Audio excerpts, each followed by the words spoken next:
Terima kasih pemirsa, Anda kembali menyaksikan Juru Bicara dan malam ini masih terhubung bersama Dirjen IKP Kementerian Kominfo Bapak Usman Kansong. Pak Dirjen, kita lanjutkan pembahasan malam hari ini yang mana kasus kekerasan terhadap anak di Indonesia ini masih terbilang tinggi begitu ya Pak Dirjen. Tetapi seringkali situasinya ini menjadi tidak terekspos karena tidak adanya keberanian untuk melaporkan kepada pihak-pihak tertentu. Nah, kemudian apa yang seharusnya dilakukan oleh keluarga ataupun lingkungan masyarakat yang menemukan indikasi terhadap kekerasan anak ini, Pak Dirjen? Ya, tadi salah satu subtema itu kan speak up ya, anak-anak berani menuntut haknya, kira-kira begitu. Termasuk ketika dia mendapatkan kekerasan, dia harus berani berbicara. Paling tidak ya pertama-tama kepada orang tuanya. Lalu kemudian orang tua inilah yang menindaklanjutinya, misalkan dengan melapor ke pihak berwajib kalau itu berupa pelanggaran pidana ya misalnya.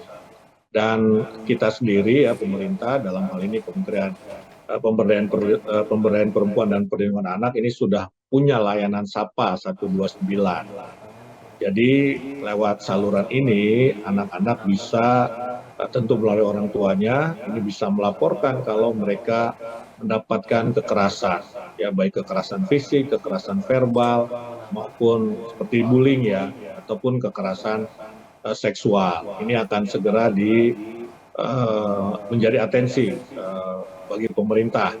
Nah, memang setelah dibuka SAPA 129 semakin banyak yang berani melaporkan, ya berani melaporkan sehingga kelihatan angka kekerasannya meningkat. Sebetulnya kekerasannya itu sudah terjadi, tetapi memang belum ya anak-anak ataupun orang tuanya atau orang sekitarnya belum berani melaporkan. Nah, memang kasus kekerasan anak ini kalau kita lihat ini grafiknya sekarang ya kan seperti puncak gunung es dia, ya seperti puncak gunung es yang ketika kita ya dia tidak seperti tidak kelihatan begitu ya, ya tidak kelihatan tapi sebetulnya tinggi angkanya. Nah, saya kira pertama-tama dalam menghadapi kekerasan ini adalah berani melapor, kekerasan anak, berani melapor.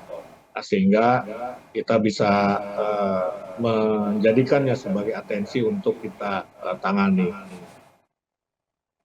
Ya, masyarakat harus berani melapor begitu ya Pak Dirjen agar tingkat kekerasan anak di Indonesia ini dapat terekspos dan juga mendapat perhatian dari pihak-pihak tertentu. Kemudian terakhir Pak Dirjen, sebelum menutup juru bicara malam hari ini, adakah ajakan ataupun arahan khususnya untuk agar anak-anak di Indonesia ini terjamin hak perlindungan dan juga kesejahteraannya Pak Dirjen?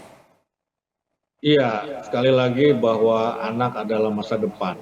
Masa depan kita semua, ya masa depan keluarga, masa depan bangsa juga. Nah, karena itu kita memang harus memperlakukan anak secara baik.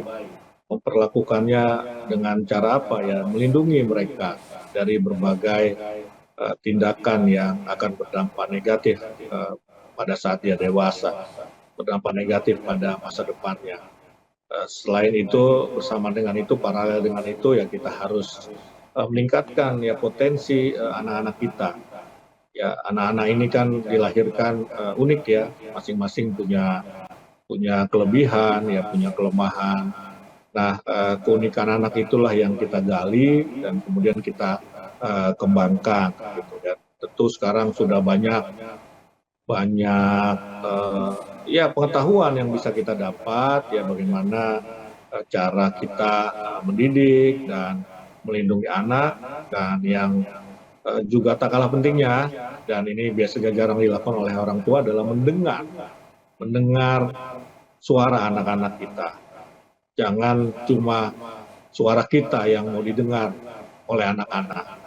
Ya, anak-anak ini juga punya hak untuk menyampaikan pendapatnya, untuk menuntut hak-haknya kepada kita.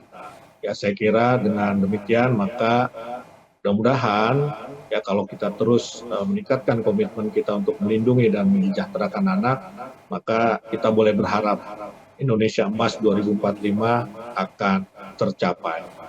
Ya, anak-anak merupakan generasi penerus bangsa yang harus dijamin perlindungan dan juga kesejahteraannya. Baik, terima kasih Pak Dirjen Usman Kansong. Terima kasih sudah bergabung dan memberikan informasi dalam juru bicara malam hari ini. Selamat melanjutkan aktivitas. Salam sehat selalu Pak Dirjen. Salam sehat, terima kasih. Dan pemirsa, terima kasih bagi Anda yang sudah menyaksikan juru bicara. Saya Anggria Ratri, pamit undur diri. Selamat malam dan sampai jumpa.